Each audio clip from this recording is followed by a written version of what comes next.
Azroil alayhissalom Rasululloh oldilariga o'tirdilarda, salom alik qilib diydorlashganlardan keyin, "Ya Rasululloh, Alloh sizga izn berdi.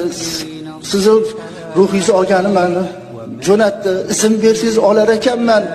Agar izn bermasangiz ziyorat qilib qaytaman" dedilar. "Men Robbimning huzuriga, mahbubimning huzuriga shoshilyapman. Oling" dedilar.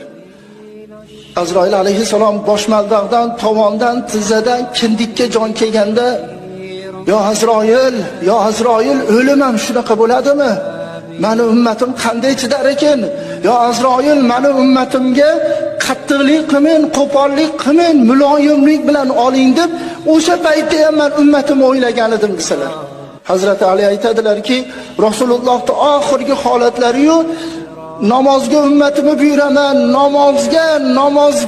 namozga dedilar-u, birinchi bo'lib qiyomatda so'raladigan narsa namoz deb ovozlari chiqmay qoldi, lablari qimirlab qoldi. Rasululloh nima deyaptilar ekan deb muborak lablariga qulog'imni olib borsam, ummati